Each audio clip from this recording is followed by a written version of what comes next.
Good morning, everybody, and welcome to the Annandale and Eskdale Area Committee meeting, Wednesday, 26th of May. First item is sederant and apologies. Tracy, could you provide the sederant indicating who's participating remotely, and any apologies, please? Morning, Chair, morning, members. We've currently got 9 members present. Not present at the start of the meeting are Councillor Ian Crothers and Councillor Ronnie Tate, and I don't have any formal apologies. Okay, thank you. And I can confirm my agreement to the participation of those members named as participating remotely. Item 2, declarations of interest. Do any members have any declarations of interest they wish to make? Okay, I'm seeing nothing in the chat and no hands up, so I'll take that as a no. Item 3 is the minute of the previous meeting of 24th of March. It's for approval. Agreed. Thanks, Archie. Okay, so we're now on to, I suppose I better say actually, this meeting's been recorded. Recording will be made available on the council website for public listening. And if members could follow the good practice guidance, which includes muting microphones and switching off video when you're not addressing the meeting. And if you want to contribute, just put speak in the Teams chat. It's easier doing that than putting a hand up because I don't always see it, but I'm sure Tracy will keep me right. Right, and if you need to leave the meeting, if you just put leave in the chat function, just to let people know that you're not in attendance. So the first report this morning is the discretionary budget and tackling poverty and inequalities report. There's 2 separate budgets which have been allocated to the committee to determine how best to use at area level. So there's a few items for noting and also quite a few considerations in the report, mainly agreeing the key civic events and initiatives which are the priorities of this committee and the process for their allocation, the option for a grant application process for the remaining budget after the priorities have been supported, and the method we want to adopt to decide the tackling poverty and inequalities allocation to the committee. So we've got Stuart Hamilton and Wendy Jesson available on Teams to assist members with any questions. Just before I do that, Stuart or Wendy, is there anything you'd like to add to the report in front of us? No, nothing else to add, Chair, thanks. Okay. Morning, Chair. Morning, members. Nothing to add at this stage, but I'm happy to provide any additional background information and any queries that elected members might have. Thank you. Okay, thanks, Wendy. So do members have any initial comments or questions just now? Archie, I've got you in the chat to speak. Yeah, thanks very much, Chair. And I think what the area committee have done over the last number of years, obviously with the tackling poverty side of things, has been really important how we deal with that as an area. And obviously we've got participatory budgeting, which has started, but we do have, you know, some issues. The consequences of COVID-19 have not been fully met yet. I believe there's still another year or two to understand what's actually going on. I believe there'll be a long time in people getting over the effects of COVID-19, and we as an area committee, you know, we'll try and help them as much as possible with the budgets that we actually have, and to that I'd obviously like to thank all the different groups that have supported our communities during the last 15 months. Whilst I agree with the recommendations on the noting side of things, I want to come particularly to participatory budgeting. The first time we did participatory budgeting, there was a meeting of the groups who put their name forward. I think it was in the Richard Greenhouse Centre, for instance, in Annandale and Eskdale, and members of the public were allowed to go along and listen to the different groups and see what, you know, what they could provide for the communities in which they're. More recently, it's been online, and that's probably because of COVID-19 and not being able to meet. I think for the next year, Chair, I'm a bit concerned that if we did anything like that, you know, getting people together, it may be against restrictions and things like that. But I did like the idea of people being able to go along and see what the different organisations actually did before they actually voted on that particular day. With going online, of course, you can have as many people as you want. You could use as many different tablets and computers and anything with a different IP address to vote for the different organisations. And to be fair, that's just the way it's been. That's just the way it's been set up. And mere power to the elbow those that got their supporters to do that type of thing. Therefore, I think this particular time, or certainly this year, I would suggest, Chair, that the participatory budgeting side of things actually comes back to area committee for distribution and decision. And I'm keen to put that forward as a suggestion if other members would like to say other things. But I'll leave it at that, Chair, and then we'll come back to the recommendations later.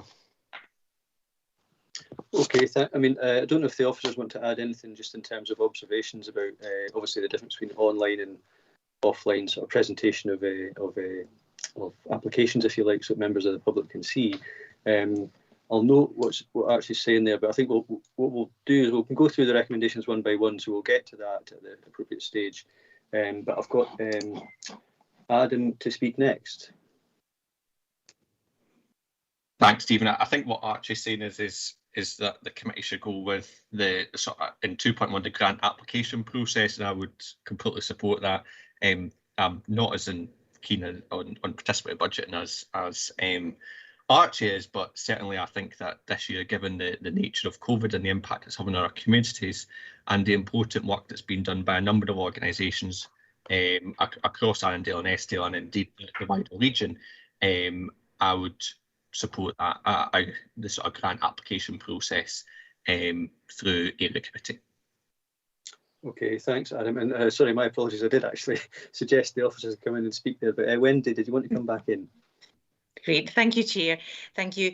Just in relation to the points that Councillor Dryburgh has raised, they're really excellent points, Councillor, and due to the COVID-19 restrictions, all of the in-person voting events have had to be stopped, and all of the in-person additional events that Colin Freeman, when he first took on PB and started to deliver it, they've obviously had to be put on hold as well, but we would be hoping that in future allocations of PB funding and future delivery of that type of project, that we would be able to do more engagement with the communities, both leading up to the launch of the online voting and also doing online, also completing in-person voting events again, because obviously the in-person voting events offers the opportunity for other people that maybe don't have access to digital equipment to come along and vote. Some people still prefer to do it that way, but because of the COVID-19 restrictions, we haven't been able to do it with the latest round of PB funding. And if there was PB funding then this year that was delivered, we might not be able to do that depending on what the current COVID-19 pandemic circumstances were at that time. So it would still have to be online. But I hope that might help. Chair, if I can just come back in and clarify, I what Adam said is right. I am suggesting that the grant application process is brought back into area committee, just for clarity. Thanks, Archie. Okay, I've got Richard Brodie to speak next.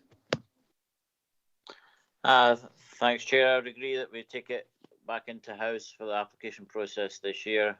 Yeah, participatory budget, but it's an interesting idea. It's not quite worked yet. The uptake of people who actually participate in it isn't very high. That means that most of the people that take part in the votes are actually affiliated to the organisations, and that probably not. It wasn't probably the idea of the participatory budgeting, but that's my view. Okay, I think that's a fair point. We don't have anybody else signalling a wish to speak. So if we maybe just go through the recommendations one by one, so we can sort of tick them off. Okay, so first up, effectively 2.1, we've been asked to first note the allocation of 38,140 from the Tackling Poverty and Inequalities budget. So I suppose we can note that, and then effectively agree its allocation to be a participatory budget and exercise, except we're saying a grant application process as set out at 3.7 to 12. Happy with that, yeah. Yeah. So our members, I mean, unless there's another view, but it seems to be the will of the committee so far, so I'm happy to go with that. Yep. Okay, and part 2 is to note the strategic framework for the area committee discretionary budget as detailed. Happy to note. Noted. 3 is to note the discretionary budget of 106,240 and agree the 8 priority areas as set out. Noted. To note, okay. Chair, I would maybe I could come in on one thing there, particular because obviously in communities committee there was the decision for the civic budget, of course, for armed forces events and best kept war memorial competitions and things like that. This is the 100th anniversary of Royal British Legion Scotland and Poppy Scotland, and it may be that sometime later there'll be an event organised by either of those 2 organisations, and there will be an invite to from those 2 members of the area committee if it is in the Annandale and Eskdale area, for instance. So I just want to keep members' minds open that there may be something later on that might come along for that. Yeah, no, quite right, Archie. And I think I'm not sure how that would roll out from what was agreed at Communities Committee, but I'm sure if we keep sighted on that, then we can make appropriate arrangements to support that. But otherwise, are we happy to agree at recommendation 2.4? Agreed. Okay, thank you. And then 5 is to agree to delegate authority to the ward manager to assess and authorise payments in relation to the ward member individual awards as set out. This is a very popular feature of Annandale and Eskdale, which is the envy of other ward committees, I'm sure, the area committees, I should say. So we can agree that.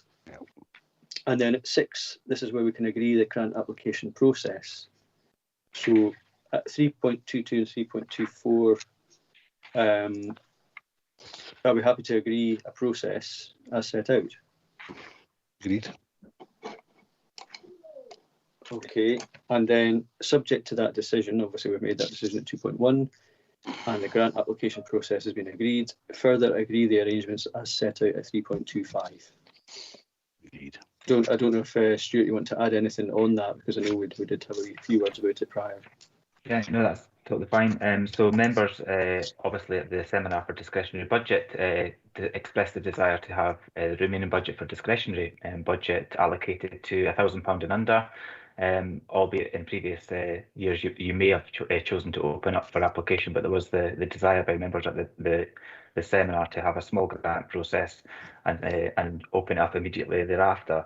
The decision in terms of the tackling poverty budget, there is the decision for members to take as to what the allocation is for that budget, whether they would like to allocate a budget for up to £1,000 and then up to £5,000, and as in previous years, and at paragraph 3.6, I think it is, and that's 3.6, it is 3.2.2, sorry. As in previous years, you'll note that the area committee allocated £1,000 from that budget for small grants, and then £5,000 was allocated for larger grants. And should members choose to go down the same sort of route as previous, there would be an application process opened up for that £5,000 larger grant process using the priorities as outlined at 3.2.5, which were agreed in previous years, which are generally quite broad priorities. But there's a discussion and a decision for members as to what proportion they allocate to £1,000 and under, and then the larger grants of up to £5,000. Yeah. Thank you, Chair.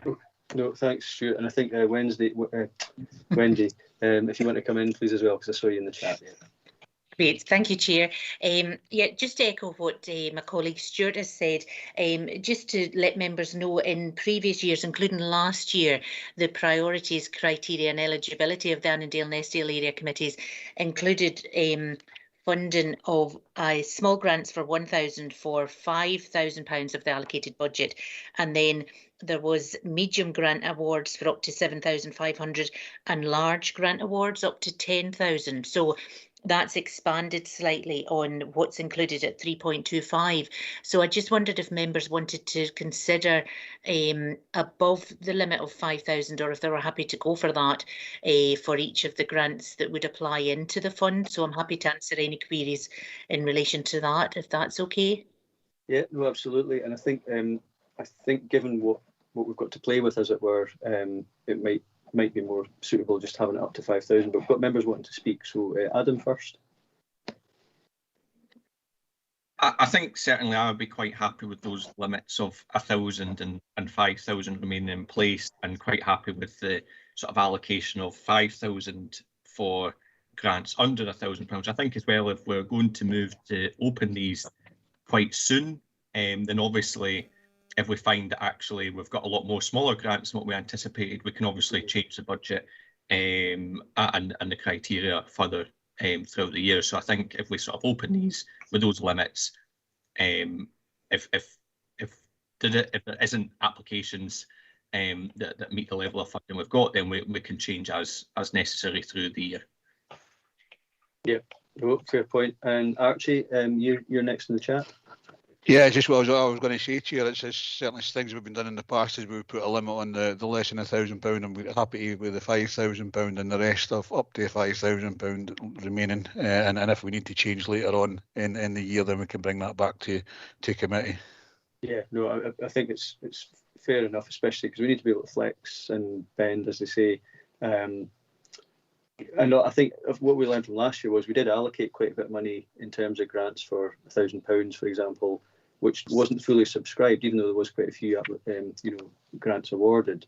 So it's kind of, putting a finger in the air a wee bit. So I think if we just accept it, we can always come back to this area committee and jiggle about with the allocations, depending on the demand.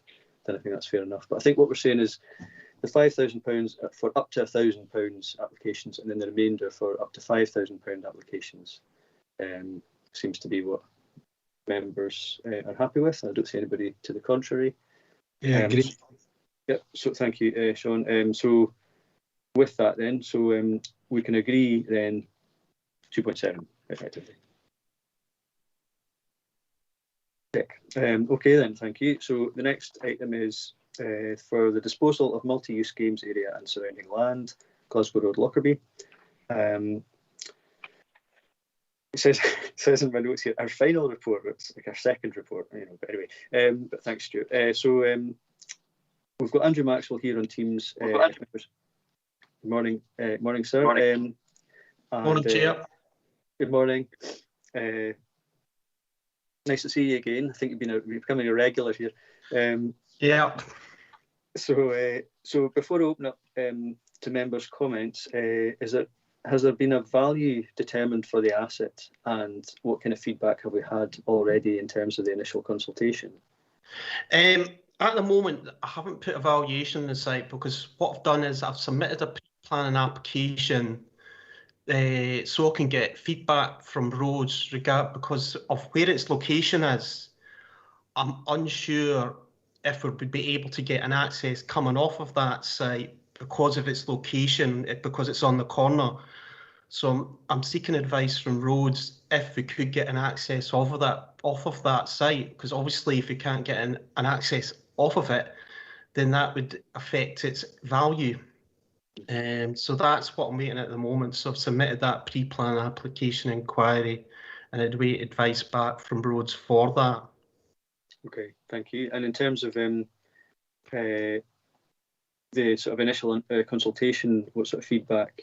If there's Hold on a second. From the feedback that I've provided, Lockerbie Community Council, Lockerbie Golf Club and Lochmaven Football Club and Lockerbie Scout Group, I've had information like Lockerbie Community Council, Lockerbie Golf Club and Lochmaven Football Club have came back and said that they've got no requirement for such a property. Mm-hmm. I'm still waiting to hear back from Lockerbie Scout Group. I've emailed them and still wait a response back from them for that. Okay, and I'm aware that some groups had in the past expressed not so much an interest in the land itself, but some of the fittings, if you like, in terms of AstroTurf and all that sort of stuff. So are we dealing with that through a separate process? We're dealing through that with a separate process, but at the moment I'm reluctant to give up any of that fencing because I prefer to keep the site secure at the moment to stop people, crossing the road and getting onto it. So I want to keep that secure at the moment, and I'll consult with them further once this report's complete. So that's where we are at the moment with that. Okay, thanks, Andrew. Okay, members, any questions or comments on this one?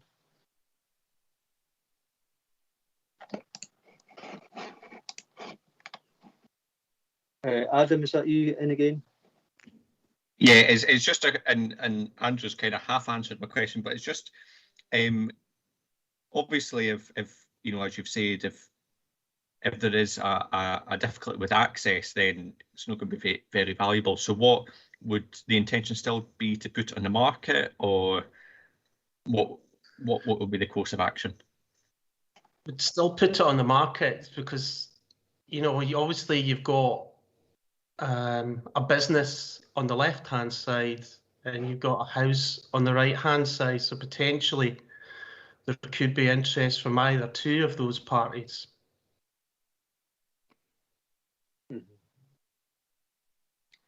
Does that help, Adam, or do you want to come back on that?